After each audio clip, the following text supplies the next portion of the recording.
best interests of both the colored and the white people. There's not been one single change. They put on a sheet so you won't know who they are. That's a coward. No. The time will come when that sheet will be ripped off.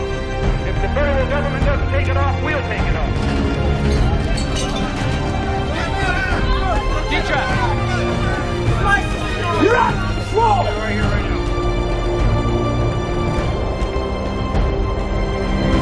We're brutalized because we are black people in America.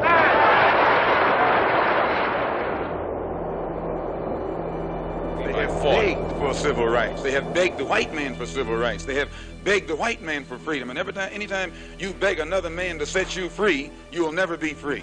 Freedom is something that you have to do for yourselves. And until the American Negro lets the white man know that we are really, really ready and willing to pay the price that is necessary for freedom, our people will always be walking around here second-class citizens, or what you call 20th century slaves. What price are you talking about, sir? The price of freedom is death. Amerikan rüyası değil, ben bir Amerikan kabusu görüyorum. Harlem münzevisi bir siyahi genç, saçlarını kırmızıya boyayıp askerlik şubesine gidiyor, sıranın en önüne geçerek kendisini general olarak orduya kaydetmelerini istiyor. Az sonra bağıracak ve tüm düşmanları kafasından vuracağını söyleyecekti. Muayene için gelen psikoloğa, güneye gidip oradaki tüm zencileri örgütleyeceğini ve beyazların hepsini öldüreceğini de söylüyordu. İlerleyen yıllarda kimliğini Afro-Amerikan diye anlatacak bu genç, kısa süre içinde kendisini Malcolm X olarak dünyaya tanıtacaktı. Who taught you, please? Who taught you to hate the texture of your hair? Who taught you to hate the color of your skin to such extent that you bleach to get like the white man? Who taught you to hate the shape of your nose and the shape of your lips? Who taught you to hate yourself from the top of your head to the soles of your feet? Who taught you to hate your own kind? Who taught you to hate the race that you belong to? So much so that you don't want to be around each other. No, before you come asking Mr. Muhammad, does he teach hate, you should ask yourself, who taught you to hate being what God gave you? Well, I think that President Obama could not be where he is today if it weren't for all of those people, not only Malcolm X and Martin Luther King, but so many others, both named and unknown to the history books, who sacrificed their everything to move us forward as a people. The challenge that Malcolm X and that Martin Luther King represented in their time was that you had on one hand a person that said, by peaceful means, please give us what we're asking for, and do what you're supposed to do because it's the right thing to do. And then you had another side with Malcolm X where they were faced with, if you won't give us what we want, who's to say that we won't rise up against you, that we won't take it by force, that we won't take, as Frederick Douglass said, nothing is given without a struggle. Do you consider yourself militant? I consider myself Malcolm. Babası, zencilerin Amerika'da hiçbir zaman özgürlüklerine kavuşamayacaklarını, Afrika'ya geri dönmeleri gerektiğini savunan bir din adamıydı.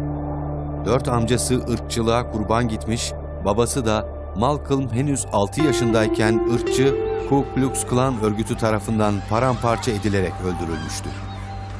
8 kardeş darmadağın. Kimi ıslah evinde, kimisi sokaklarda buldu kendisini. Anne akıl hastanesine yatırılırken beyazlara olan kini, Tanrı'nın bile zenci olduğunu söyletecekti Malcolm X'e. Malcolm'a hapishanedekiler iblis demişlerdi. Lakin hücreye atıldığında avazının çıktığı kadar bağırıp kutsala ve ona inananlara küfürler yağdırıyordu.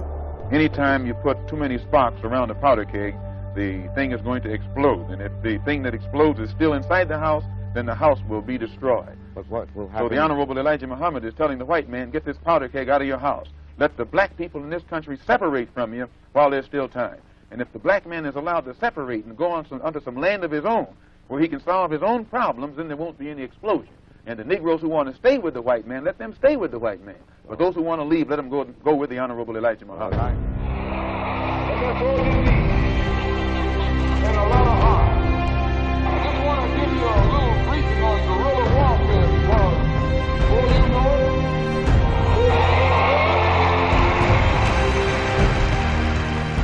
Well, I think one of the most interesting things about Malcolm X is that he was a person who was always evolving. From his very difficult childhood, losing his father, to racist Klansmen or people of that type of nature, losing his mother to being institutionalized and having the family break up, obviously had an effect on shaping his life, to then go into a criminal life and behaviors that eventually landed him in prison, where he was introduced to the Nation of Islam idea, and then coming out of prison and reforming his life and becoming really an outstanding spokesperson for that movement called the Nation of Islam. But he was always evolving. So when he was presented with the teachings of Islam, as are taught by in the Quran and as followed by Muslims throughout the world, he again made another change and shift in his life and adopted the beliefs that, you know, Islam is a universal religion and that all humanity is one. Assalamu alaikum.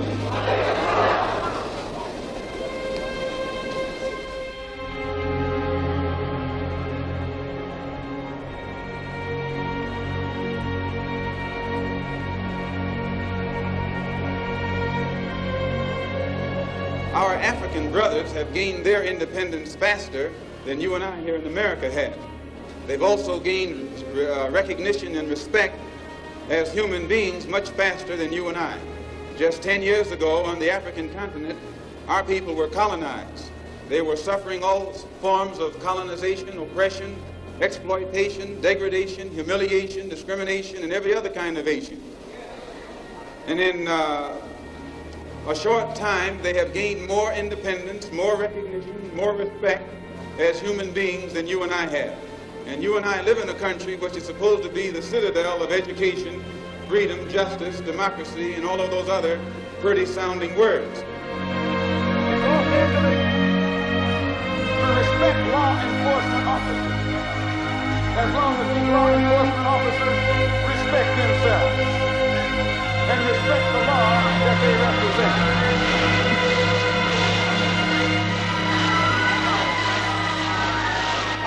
Malcolm X hapishanede Birleşik Devletler'in 115 milyon Afrikalıyı öldürdüğünü, hamile siyah kadınların hasta düştüklerinde kollarından tutulup denize fırlatıldıklarını, siyah erkeklerin beyaz erkekler tarafından hadım edildiğini okuyordu. Kölelikten kalma efendilerinin soyadlarını kullandıklarından bu isimler dahi kendilerine ait değildi. X, matematikte bilinmeyenin simgesidir. Bir gün gelip Allah'a dönünceye değin bu X'i kullanmaya karar verecekti.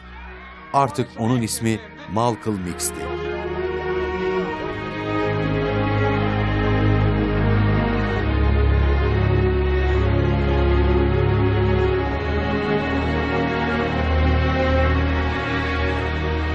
We don't care what your religion is. We don't care what organization you belong to. We don't care how far in school you went or didn't go.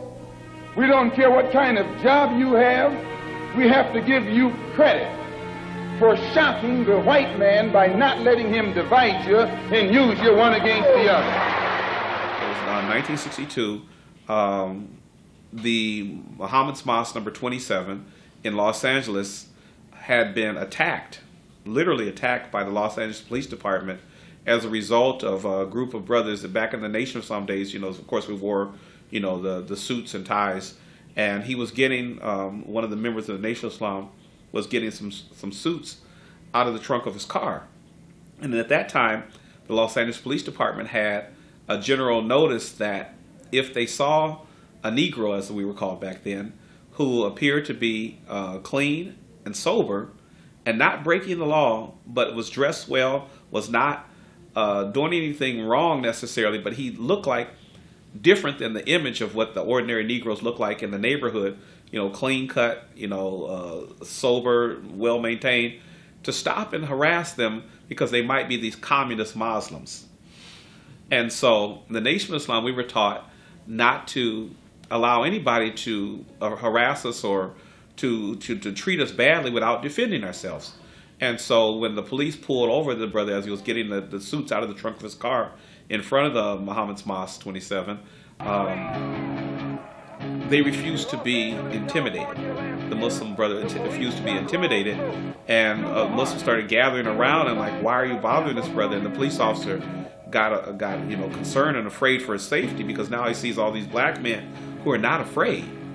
And he pulls out a service revolver and shoots the Muslim brother and shoots him through the heart and kills him instantly, which causes a big fight to break out. More police arrive on the scene. The Muslims fight the police, and we were taught back in the Nation of Islam days to fight. We didn't use weapons, but we knew how to disarm people who had weapons. And they disarmed a number of police officers, ended up shooting a number of police officers, and being charged with not only resisting arrest, but also attempted murder. And in fact, when you do something where they consider you breaking the law, they were actually charged with the murder of Brother Ronald X, called Brother Ronald X Stokes, the person who was shot and killed by the LAPD. If I take my hand and slap you, you don't even feel it. It might sting you because these digits are separated. But all I have to do to put you back in your place is bring those digits together.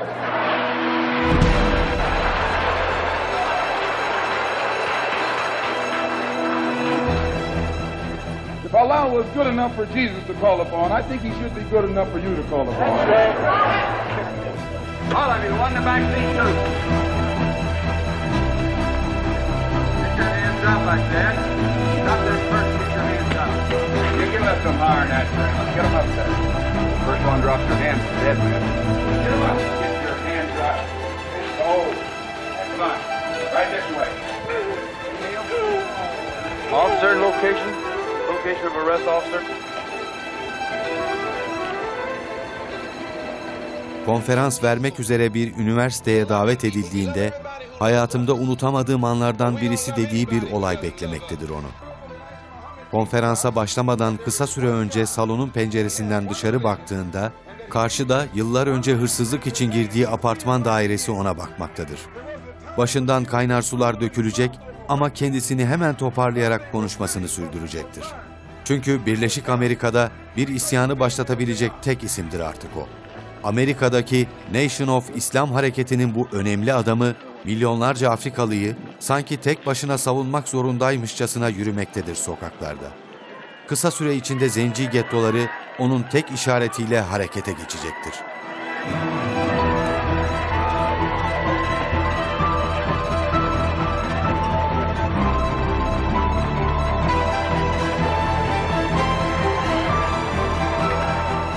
If you stick a knife in my back 9 inches and pull it out 6 inches, there's no progress. If you pull it all the way out, that's not progress. The progress is healing the wound that the blow made. And they haven't even begun to pull the knife out, much less try and heal the wound. They won't even admit the knife is there. I think the toughest time, it would be hard to say, not being in his head, but I would say one of the most difficult times was the separation. And the reason why, from the Nation of Islam, and the reason why I say that is because something that my late father-in-law, Imam W.D. Muhammad, shared with us, and that was that both he and Malcolm loved the Nation of Islam. They loved everything about the Nation of Islam. They had their whole lives invested in it. And to find themselves, and as he put it, forced out of the Nation of Islam was very, very difficult.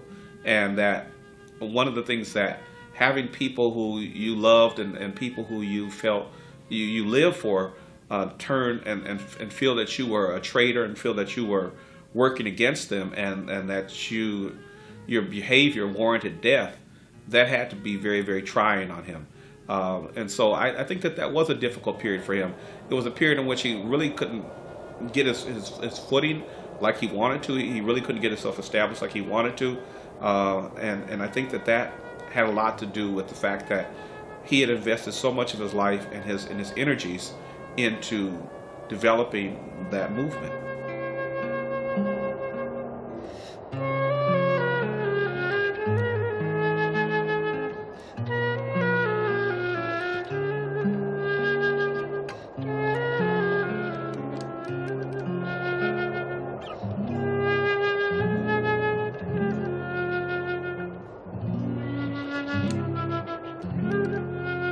We are oppressed. We are exploited. We are downtrodden. We are denied not only civil rights, but even human rights. So the only way we're going to get some of this oppression and exploitation away from us or aside from us is come together against the common enemy.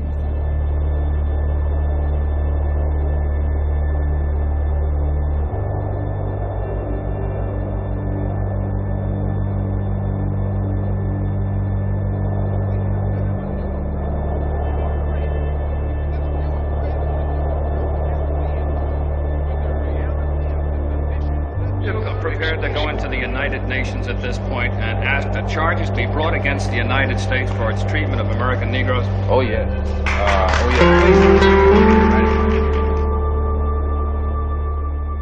One thing that I found in all of my travels was that all of the Africans, not only the Africans, but the Asians and the Muslims, look upon us as their long-lost brothers. I think that if white people found themselves the victim of the same kind of brutality that black people in this country face, and they saw that the government was either unwilling or unable to protect them, that the intelligence on the part of the whites would make them get some rifles and shotguns and protect themselves. Now, Negroes are developing some kind of intellectual maturity too, and they can see that having waited upon the government to protect them has been a wait that has been in vain. So any of them who live in areas where the government is not able to do its job, then we do have to get together and do a job of protecting ourselves. We're loving people. We love everybody who loves us. But we don't love anybody who doesn't love us.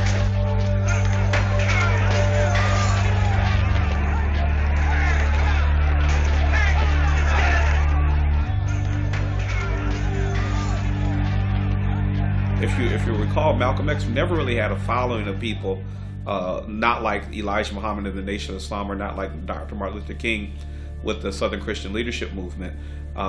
He was popular though, and he was obviously was able to attract attention to the plight of the African American man and woman, and his biggest threat was the fact that he offered an alternative.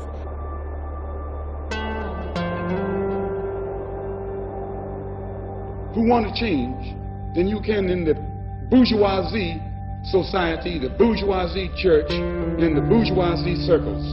Our program is directed toward the man in the street.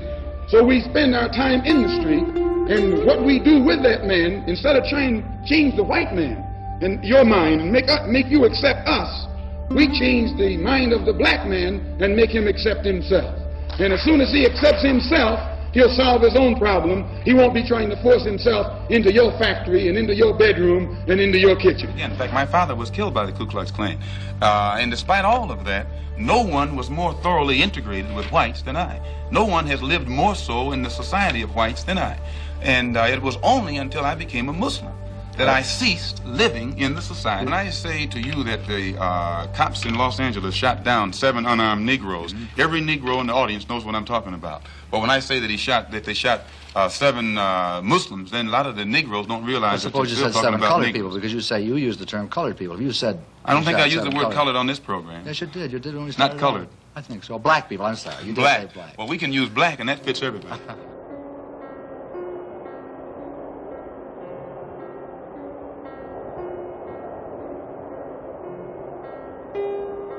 Mekke'den eşine şunları yazacaktı. İnanmayacaksın ama bugün tenleri beyazdan daha beyaz insanlarla aynı bardaktan su içtim. Today I'm speaking for myself. Formerly I spoke for Elijah Muhammad. And everything I said was Elijah Muhammad teaches us thus and so. I'm speaking now from what I think, from what I have seen, from what I have analyzed, and the conclusions that I have reached. Then the white man is no longer the devil, and he is no longer bound to be evil? If I judge a man by his conscious behavior, I am not a racist. I don't subscribe to any of the tenets of racism.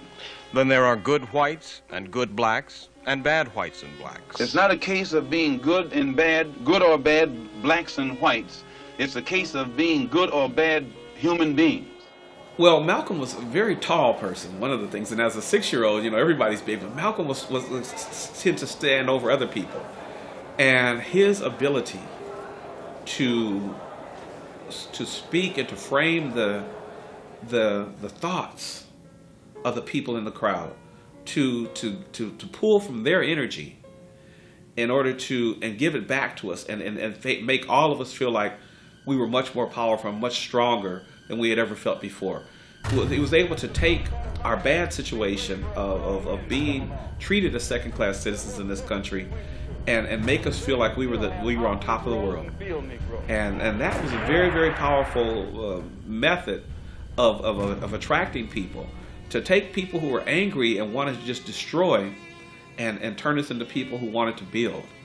I was so proud of being identified with that movement and identify with those strong people, that it was hard for me a few years later when Malcolm was killed, because my family was so much attached to him that it was almost unbelievable that he was gone from us.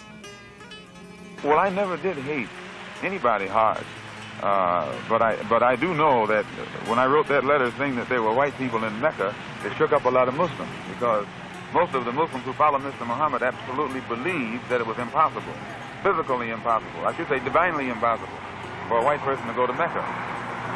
And my trip there shattered that image, or that misconcept. What do you take to protect yourself from this threat? I take no steps. I have a rifle. If anybody comes to my house without a good reason, I intend to try and use it, and that's all.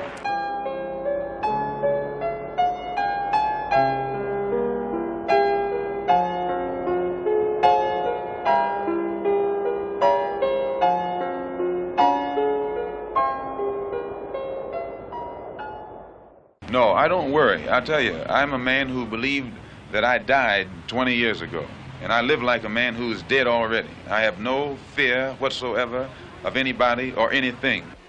At this final hour, in this quiet place. Malcolm, insan hakları ve serbest piyasa yalanlarıyla süslenmiş ambalajları inadına Manhattan caddelerine yapıştırıyor, sistemin zencilere uyguladığı her türlü insanlık dışı muameleyi dünya geneline yayıyordu.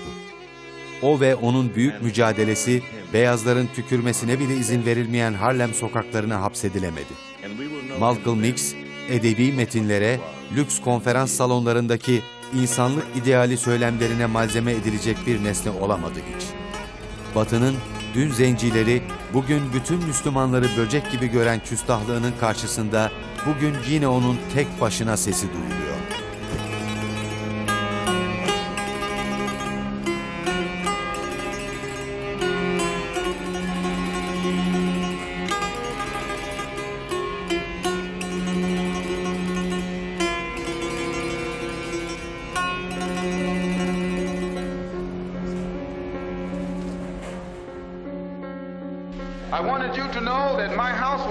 Her sabah uyandığımda yine ödünç alınmış bir gün yaşayacağım diye düşünüyorum.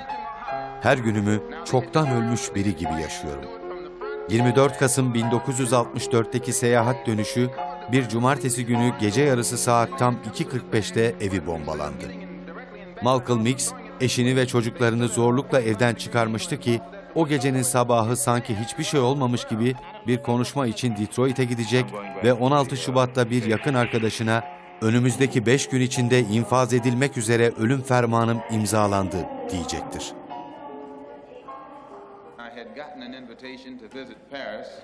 So in February 1965, when he was killed, I was about 9 years old, and it was devastating for my dad, to the point where he didn't want to have anything to do with the Nation of Islam after that. He, like a lot of the people that was put out in the media, believed that it was the Nation of Islam who was responsible for Malcolm's death, and he actually broke with the Nation of Islam at that time. First, I would say thank you. I would say thank you for being a shining champion for our people, for being an example and a model to not only African Americans but to young people around the world. I think so many people identify with his courage today, and particularly Muslims identify with him so much today because he stood up. He wasn't afraid to challenge the status quo, and he wasn't afraid to challenge his own assumptions. Whenever he found himself to be going down a wrong road, he wasn't afraid to make course corrections, as it were, and to say, well, I need to do something differently. to know that you're going to have a lot of people against you, but that it has to be done because it's the right thing to do, I would definitely say thank you. It meant a great deal to me and my people. I'm sorry that a good man is gone. At the first I hear of it, I couldn't have cried any more, I don't believe, if I had lost my mother. What did he mean to you? Can you tell me a bit more about it? He meant deliverance for my people. And I hope we all walk in the same footsteps as Malcolm X was walking in. 21 Şubat 1965 Pazar günü 400 kişilik bir toplantı salonunda içimden bir ses diyor ki bugün kesinlikle kürsüye adım atmamalısın diyecek. Konuşma yaparken biri "Zenci, ellerini cebimden çek" diye bağırırken üzerine korumaların koşuştuğu bu adam namlusu kesilmiş bir tüfekle Malcolm'ı göğsünden 16 kez vuracaktı. Bundan tam 50 yıl önce. 21 Şubat 1965'te henüz 40 yaşındaydı. 4 kızı ve karnındaki ikiziyle dinleyici kalabalığının ön saflarında duran eşi Betty, önce bedenini çocuklarına siper etti, sonra yerde yatan kocasının yanına koşarak onun bedenini kolları arasına aldı. Malcolm'ın dudakları son kez kıpırdadı. Her şey yolunda. Her şey yolunda.